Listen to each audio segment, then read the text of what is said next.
Welcome to Ritika's nursing tutorials. मैं आज एक अपना नया वीडियो लेकर आई हूँ और जो ये वीडियो है एक रिक्वेस्टेड वीडियो है जहाँ पर हम बात करेंगे अबॉर्शन और उसके टाइप्स।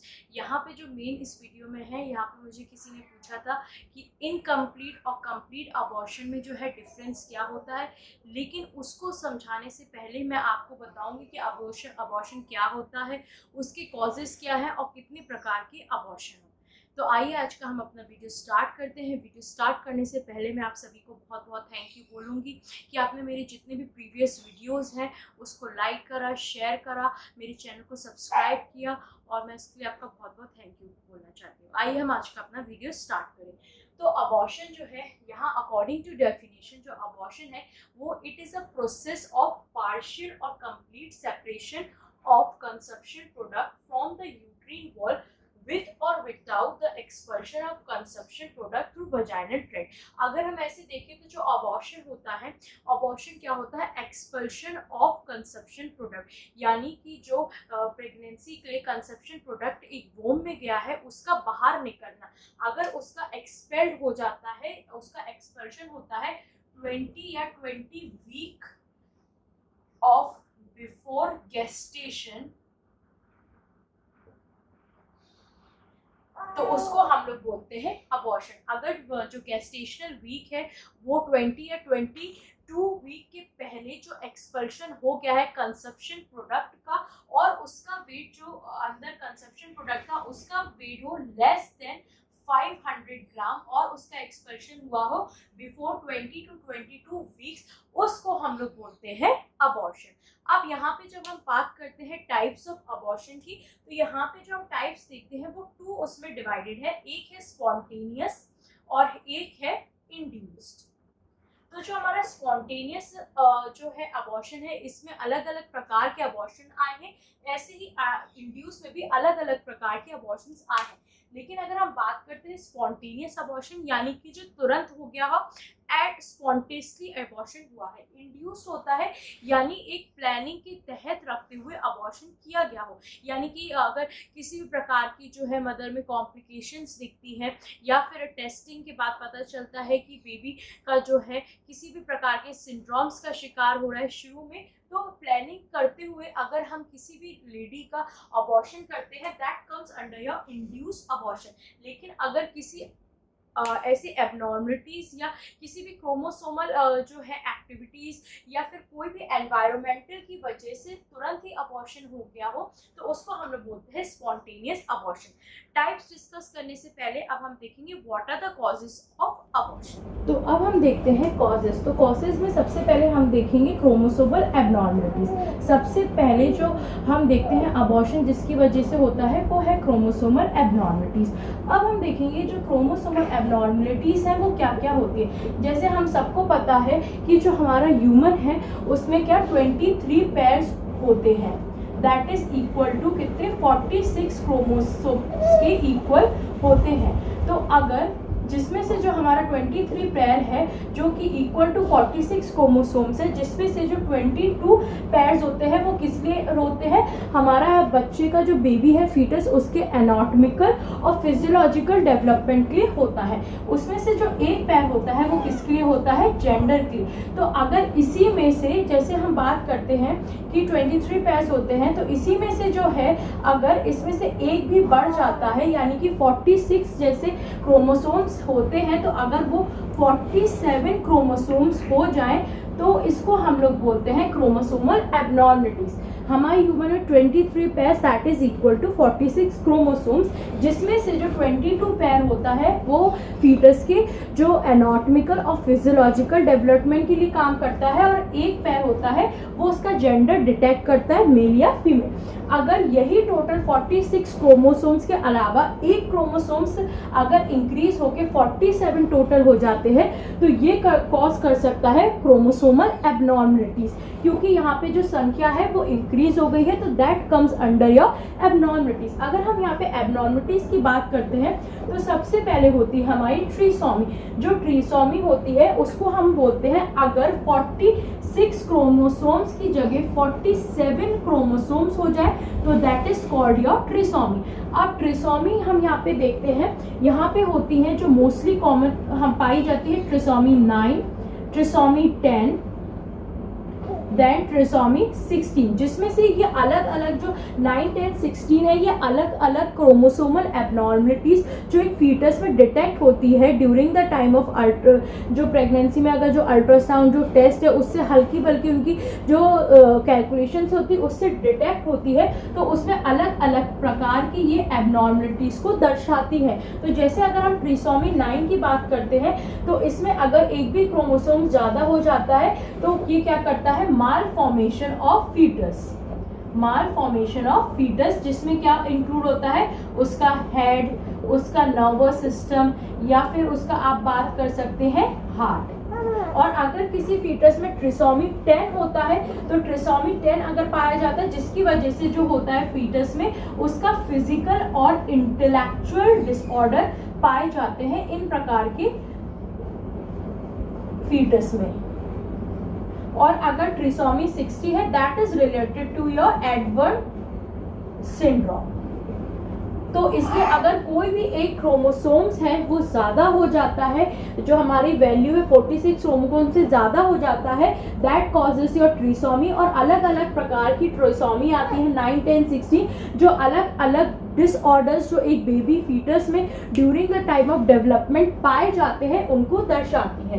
तो ये थी हमारी क्रोमोसोमल एबनॉर्मलिटी, इसकी वजह से भी अबॉर्शन हो जाता है। क्योंकि अगर शुरुआत के वीक्स में अगर जो टेस्ट होते हैं, डाउन सिंड्रोम टेस्ट होते हैं, मार्कर टेस्ट होते हैं, पेंटा मार्कर टेस्ट होते हैं, वो इसलिए कराए जाते हैं जिससे कि पता चल जाए कि इनकी जो क्रोमोसोमल जो है इनकी एक्टिविटीज़ या इनकी कैलकुलेशन बढ़ी तो नहीं है। क्योंकि अगर ऐसा कुछ है तो जो है अबॉर्ट किया जा सकता है, क्योंकि आगे चल के फिजिकल भी किसी भी प्रकार की जो है बच्चे में एबनॉर्मलिटीज आ सकती है। तो ये एक कॉज हो सकता है अबॉर्शन का, क्रोमोसोमल एबनॉर्मलिटीज। सेकंड हम देखते हैं यहाँ पे एनाटॉमिकल एबनॉर्मलिटीज। एनाटॉमिकल एबनॉर्मलिटीज जो है वो सेकंड कॉज है दैट में लीड टू योर अबॉर्शन। तो अब एनाटॉमिकल क्या होती है, जैसे किसी भी जो फीमेल है उसका बचपन से ही जो है सर्विक्स का शेप या स्ट्रक्चर एक प्रॉपर नहीं है, यानी किसी बहुत सी महिला हैं जिनका जो सर्विक्स का शेप है वो अलग हो जाता है, लाइक छोटा हो जाता है, सकरा हो जाता है। सो दैट में ऑल्सो कॉज फॉर अबॉर्शन। तो यहाँ पे हम एनाटॉमिकल एबनॉर्मलिटीज में बात करेंगे इनकम्पिटेंस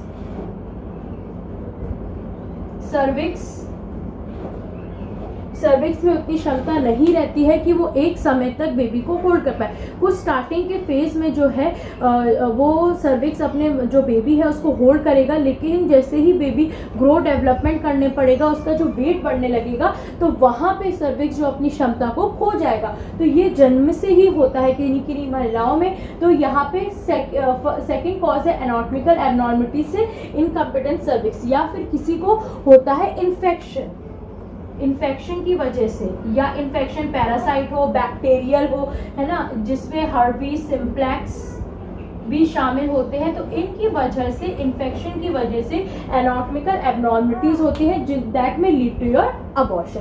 अब हम जो नेक्स्ट कॉज है वो डिस्कस करेंगे, that is endocrine factors. Next cause हम जो देखते हैं वो है एंडोक्राइन फैक्टर। तो जो हमारा एंडोक्राइन फैक्टर है इसमें हम देखते हैं ग्रेव्स डिजीज, मोस्टली जो है ग्रेव्स डिजीज की वजह से, जो कि बहुत रेयर है, इसकी वजह से क्या अबॉर्शन हो सकता है। इसमें होता है जो है ऑटो इम्यून डिसऑर्डर, जिसमें क्या होता है ऑटो इम्यून डिसऑर्डर, जिसमें क्या होता है मोस्टली जो है एक्सेसिव अमाउंट ऑफ एंटीबॉडीज का होना। ऑटो इम्यून डिसऑर्डर जिसमें है एक्सेसिव अमाउंट ऑफ एंटीबॉडीज का होना, जिसमें दो प्रकार की कंडीशन पाई जाती है, हाइपरथायरॉयडिज्म और ये है हाइपोथायरॉयडिज्म। ये दो प्रकार की जो है कंडीशन एंडोक्राइन फैक्टर में पाई जाती है, जिसकी वजह से क्या होता है अबॉर्शन लीड हो सकता है। नेक्स्ट हम देखते हैं मैटरनल डिजीज। मैटरनल डिजीज में क्या है, जो भी मदर है जो प्रेग्नेंट है, अगर उसमें किसी को भी डायबिटीज मेलाइटस है, या फिर आप बोल सकते हैं हाइपरटेंशन है, या फिर जो है उसको रीनल डिजीज है, रीनल डिजीज, या फिर माल न्यूट्रिशन, या फिर जो है उसको हार्ट डिजीज है, अगर ये किसी भी प्रकार की कॉम्प्लिकेशन डिजीज अगर एक मैटरनल जो कि प्रेग्नेंट है उसमें पाई जाती है, दैट में ऑल्सो लीड फॉर अबॉर्शन। तो अब हम डिस्कस करेंगे what are different types of abortion. तो यहाँ पे जो डिफरेंट टाइप्स ऑफ अबॉर्शन है वो है incomplete abortion, complete abortion, threatened abortion, जो है इनएविटेबल अबॉर्शन, सेप्टिक अबॉर्शन। अब हम एक एक करके देखेंगे। सबसे पहले हम डिस्कस करेंगे इनकम्प्लीट अबॉर्शन और कंप्लीट अबॉर्शन के बारे में, और देखेंगे हम what are the difference between incomplete abortion and complete abortion. तो अब हम देखेंगे कि what are the different types of abortion. तो यहाँ पे जो है इनकम्प्लीट अबॉर्शन को डिस्कस करने से पहले हम देखेंगे टाइप्स ऑफ अबॉर्शन, जिसमें आता है हमारा incomplete abortion, complete abortion, inevitable abortion, फिर है हमारा missed abortion, septic abortion, threatened abortion और रिकरेंट अबॉर्शन। ये होते हैं डिफरेंट टाइप्स ऑफ अबॉर्शन, जिसमें से आज जो हम डिस्कस करेंगे इनकम्प्लीट और कंप्लीट अबॉर्शन के बारे में और इन दोनों के बीच के डिफरेंस के बारे में। तो आइए हम स्टार्ट करते हैं इनकम्प्लीट अबॉर्शन। तो जो हमारा इनकम्प्लीट अबॉर्शन है, according to definition, all the product of conception are not expelled out from the uterus. यानी इनकम्प्लीट में जैसे आपको नाम दिख रहा है इनकम्प्लीट, यानी अबॉर्शन तो हुआ है, प्रोडक्ट जो है कंसेप्शन का वो बाहर निकला है, लेकिन कुछ टिश्यूज ऑफ प्लेजेंटा या फीटस के वो अब भी जो है वो अंदर रह गए हैं, पूरी तरीके से जो है बाहर नहीं निकला है। ये होता है हमारा इनकम्प्लीट अबॉर्शन। अगर हम इसके कॉजेस के बारे में बात करेंगे, what are the causes of incomplete abortion, तो जैसे हमने अबॉर्शन के कॉजेस डिस्कस किए थे, जिसमें सबसे पहले था क्रोमोसोमल एबनॉर्मिटी। जैसे मैंने आपको बताया क्रोमोसोमल एबनॉर्मिटीज में क्या होता है, अगर 46 क्रोमोसोम्स हमारे हैं, जिसमें से जो पेयर्स टोटल 23 होते हैं, तो अगर 22 पेयर्स जो एनाटॉमिकल फिजियोलॉजिकल डेवलपमेंट के लिए जरूरी रहता है एक जेंडर के लिए, तो इसमें से अगर 46 क्रोमोसोम्स की जगह एक भी एक्स्ट्रा क्रोमोसोम्स उसमें इन्वॉल्व हो जाता है या 47 क्रोमोसोम हो जाते हैं, तो वो आता है हमारा क्रोमोसोमल एबनॉर्मलिटीज की वजह से, जिसमें अलग अलग प्रकार की जो माल फंक्शन ऑफ द और जो है डिफरेंट टाइप्स ऑफ, जैसे हार्ट जो है पूरी तरीके से डेवलप नहीं होता है, लंग्स डेवलप नहीं हो पाता है, या फिर एडवर्ड सिंड्रोम देखने को मिलता है, डाउन सिंड्रोम देखने को मिलता है। ये सब आता है हमारा क्रोमोसोमल एबनॉर्मलिटी, जिसको कॉज करता है अबॉर्शन को।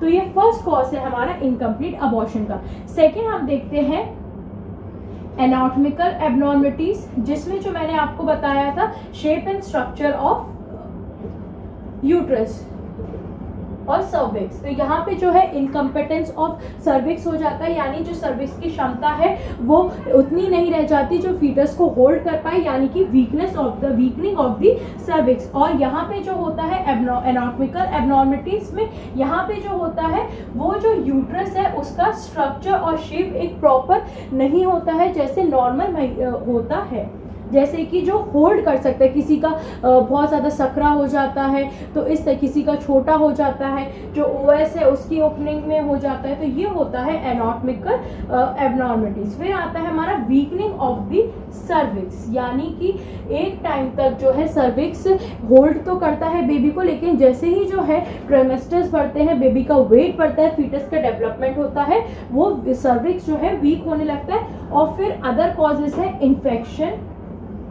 इन्फेक्शन या फिर आप बोल सकते हैं एनवायरमेंटल फैक्टर्स। तो ये कुछ कॉमन जो है कॉजेस हैं जो आपको लीड कर सकते हैं अबॉर्शन या फिर इनकम्प्लीट अबॉर्शन को। अब हम देखेंगे what are the sign and symptoms. तो यहाँ पे जो है हम साइन एंड सिम्टम डिस्कस करेंगे। इनकम्प्लीट अबॉर्शन के साइन सिम्टम्स पे हम देखते हैं कि बहुत ज़्यादा जो है टमी पेन होगा, एब्डोमेन पेन होगा। तो यहाँ पे लॉट ऑफ टमी पेन, फिर जो है मे बी जो क्लॉट्स है वो थ्रू वजाइना बाहर निकले, और बहुत ज़्यादा क्या होगा, क्रैम्पी कॉन्ट्रैक्शन होगा। तो यहाँ पे देखने साइन एंड सिम्टम है crampy crampy contraction felt by the patient, फिर हो सकता है may be clots passing by vagina, जिसकी वजह से बहुत ज़्यादा ब्लीडिंग भी होगी, और साथ ही साथ जो पेशेंट है वो क्या होगा, रेस्टलेस फील करेगा। अगर वो रेस्टलेस फील करेगा तो फिर क्या होगा, हाइपोटेंशन होगा। हाइपोटेंशन के साथ ही साथ क्या होगा, बहुत ज़्यादा क्रैम्पी कॉन्ट्रैक्शन हो रहा है, टमी पेन हो रहा है, तो there will be a tachycardia also, जिसकी वजह से there will be chances for patient to go in a shock. तो ये है कुछ साइन एंड सिम्टम्स। अब हम डिस्कस करेंगे कॉम्प्लिकेशंस। तो यहाँ पे जो इनकम्प्लीट अबॉर्शन है उसकी जो कॉम्प्लिकेशंस होंगी, यहाँ पे कॉम्प्लिकेशन देखने को मिल सकती है। Foul smelling that will be coming from the vagina, foul smelling from vagina, क्योंकि वो डिस्चार्ज फ्रॉम वेजाइनल डिस्चार्ज।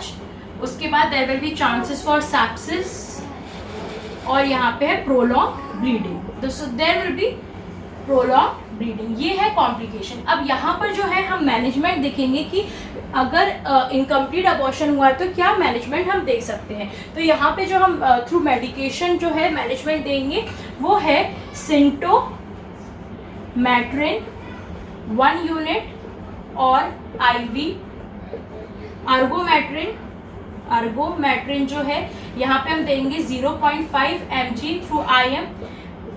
फिर हम देंगे पैथिडाइन टू रिलीव करने के लिए पेन से, एंटीबायोटिक्स फॉर इन्फेक्शन, और जो है anti sedative.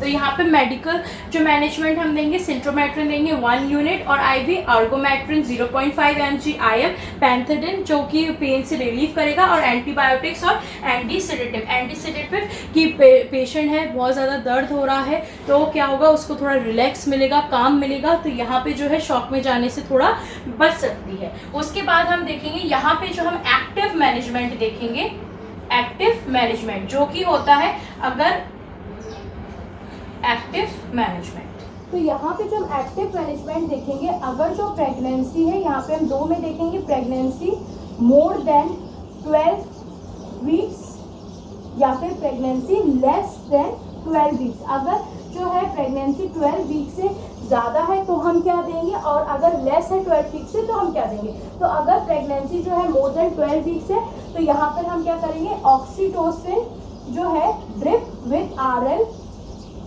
500 ml 1 unit 13 minute को असिस्ट करेंगे हम। उसके बाद जो है अगर लेस देन 12 वीक्स है तो यहाँ पे DNC हो जाएगी। और सर्जिकल प्रोसीजर में फिर भी कुछ पार्ट्स जैसे मैंने बताया इनकम्प्लीट में फीटस या प्लेसेंटा के टिश्यूज रह जाते हैं तो there will be final DNC। लेकिन एक्टिव मैनेजमेंट में क्या करेंगे, ऑक्सीटोसिन RL या फिर NS जो RL है 500 ml हम देंगे 1 यूनिट और 30 मिनट के लिए उसको असिस्ट करेंगे। और सर्जिकल प्रोसीजर में क्या होगा, DNC, डायलिटेशन एंड क्यूरेटिव। अब हम बात करेंगे यहाँ पे कंप्लीट अबॉर्शन के बारे में। ये था हमारा पूरा इनकम्प्लीट अबॉर्शन के बारे में, जहाँ पे हमने देखा all the product of conception are not expelled out from the uterus, यानी कुछ टिश्यूज प्लेसेंटा और फीटस के रह गए हैं, पूरी तरीके से बाहर नहीं आए हैं। तो जो नहीं आए हैं वो हम डायलिटेशन और क्यूरेटेज के द्वारा उसको पूरी तरीके से साफ कर देंगे, जिससे किसी भी प्रकार का जो इन्फेक्शन सेप्सिस है मदर में ना रह जाए, बिकॉज इट में कॉस्ट टू हर लाइफ और रिस्क हो सकता है डेथ का। तो यहाँ पर हम बात करेंगे कंप्लीट अबॉर्शन। तो वहीं पे जो कंप्लीट अबॉर्शन है वो हम देखते हैं जहाँ पे जो प्रोडक्ट होता है कंसेप्शन का वो पूरी तरीके से बाहर आ गया है। अगर वो पूरी तरीके से बाहर आ गया है तो हम देखेंगे उसके साइन एंड सिम्टम्स क्या रहते हैं।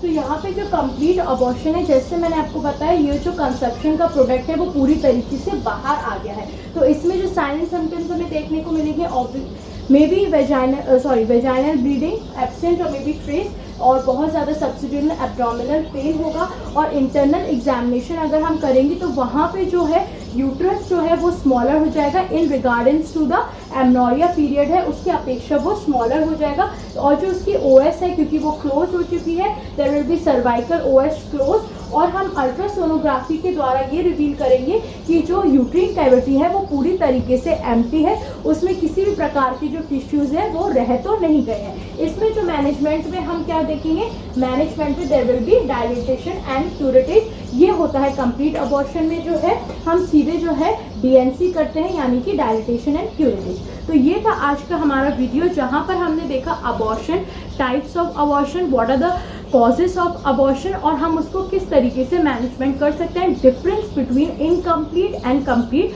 अबॉर्शन। आई होप ये वीडियो आपको पसंद आया हो। अगर पसंद आता है, आपको हेल्पफुल लगता है तो प्लीज़ मेरे चैनल को सब्सक्राइब करें, इस वीडियो को लाइक करें, शेयर करें। अब हम मिलेंगे हमारे नेक्स्ट जो है वीडियो और नए टॉपिक के साथ। Till then take care, bye bye, stay safe, thank you so much.